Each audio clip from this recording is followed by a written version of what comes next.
اس کے بعد نبی کریم صلی اللہ علیہ وسلم نے اس مہینے کی کچھ خصوصیات اور آداب ارشاد فرمائے۔ اولاً ایک یہ صبر کا مہینہ ہے، یعنی اگر روزہ وغیرہ میں کوئی تکلیف ہو تو اسے ذوق شوق سے برداشت کرنا چاہیے، یہ نہیں کہ ماں دھاڑ ہو، جیسا کہ اکثر لوگوں کی گرمی کے رمضان میں عادت ہوتی ہے۔ اسی طرح اگر اتفاق سے سحر نہ کھائی گئی تو صبح سے ہی روزے کا شوق شروع ہو گیا۔ اسی طرح رات کی تراویح میں اگر دقت ہو تو اس کو بڑی بشاشت سے برداشت کرنا چاہیے، اس کو مصیبت اور آفت نہ سمجھے، یہ بڑی سخت محرومی کی بات ہے۔ ہم لوگ دنیاوی معمولی اعراض کی بدولت کھانا پینا، راحت و آرام سب چھوڑ دیتے ہیں۔ کیا رضا الہی کے مقابلے میں ان چیزوں کی کوئی وقت ہو سکتی ہے؟ پھر ارشاد ہے کہ یہ غمخواری کا مہینہ ہے، یعنی غربا مساکین کے ساتھ مدارات کا برتاؤ کرنا۔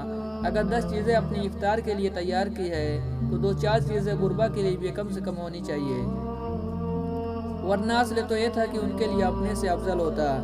غرض جس قدر بھی ہمت ہو سکے اپنے افطار و سحر کے کھانے میں غربا کا حصہ بھی ضرور لگانا چاہیے۔ صحابہ کرام رضی اللہ عنہ امت کے لیے عملی نمونہ اور دین کے ہر جز کو اس قدر واضح طور پر عمل فرما کر دکھلا گئے کہ اب ہر نیک کام کے لیے ان کی صحرائے عمل کھلی ہوئی ہے۔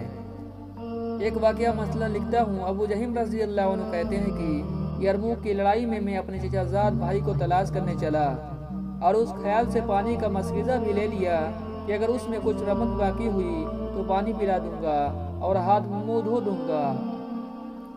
وہ اتفاق سے پڑے ہوئے ملے، میں نے ان سے پانی کو پوچھا، انہوں نے اشارے سے مانگا، اتنے میں برابر سے دوسرے زخمی نے آہ کی۔ چچا زاد بھائی نے پانی پینے سے پہلے اس کے پاس جانے کا اشارہ کیا۔ اس کے پاس گیا اور پوچھا تو معلوم ہوا کہ وہ بھی پیاسے ہیں اور پانی مانگتے ہیں۔ اتنے میں ان کے پاس والے نے اشارہ کر دیا، انہوں نے بھی خود پانی پینے سے قبل اس کے پاس جانے کا اشارہ کیا۔ اتنے میں وہاں تک پہنچا تو ان کی روح پرواز کر چکی تھی۔ واپس دوسرے صاحب کے پاس پہنچا تو وہ بھی ختم ہو چکے تھے، تو لوٹ کر چچا زاد بھائی کے پاس آیا، دیکھا کہ ان کا بھی وصال ہو چکا تھا۔ یہ ہے تمہارے اسلاف کے اعصار کی، خود پیاسے جان دے دی اور اجنبی بھائی سے پانی پینے گوارا نہ کیا۔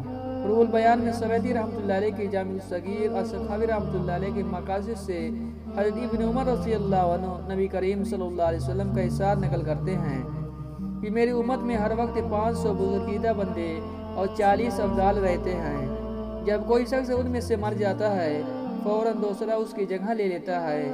صحابہ رضی اللہ عنہ نے عرض کیا کہ ان لوگوں کی خصوصی اعمال کیا ہیں؟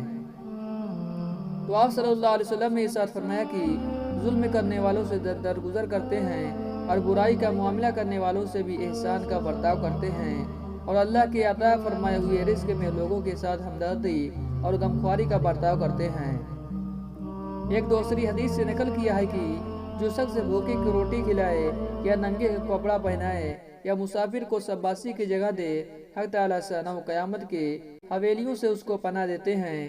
یحییٰ برمکی رحمۃ اللہ علیہ حضرت سفیان ثوری رحمۃ اللہ علیہ پر ہر ماہ 1000 درہم خرچ کرتے تھے۔ حضرت سفیان رحمۃ اللہ علیہ سجدے میں ان کے لیے دعا کرتے تھے کہ یا اللہ، یحییٰ نے میری دنیا کی کفایت کی، تو اپنے لطف سے اس کی آخرت کی کفایت فرما۔ جب یحییٰ رحمۃ اللہ علیہ کا انتقال ہوا تو لوگوں نے خواب میں ان سے پوچھا کہ کیا گزری؟ انہوں نے کہا سفیان رحمۃ اللہ علیہ کی دعا کی بدولت مغفرت ہوئی۔ اس کے بعد حضور صلی اللہ علیہ وسلم نے روزہ افطار کرانے کی فضیلت ارشاد فرمائی۔ ایک اور روایت میں آیا ہے کہ جو شخص حلال کمائی سے رمضان میں روزہ افطار کرائے اس پر رمضان کی راتوں میں فرشتے رحمت بھیجتے ہیں، اور شب قدر میں جبریل علیہ السلام اس سے مصافحہ کرتے ہیں، اور جس سے حضرت جبریل علیہ السلام مصافحہ کرتے ہیں اس کی علامت یہ ہے کہ اس کے دل میں رقت پیدا ہوتی ہے اور آنکھوں سے آنسو بہتے ہیں۔ حماد بن سلمہ رحمۃ اللہ علیہ ایک مشہور محدث ہیں، روزانہ 50 آدمیوں کے روزہ افطار کرانے کا اہتمام کرتے تھے۔ Subscribe now and press the bell icon. Never miss an update.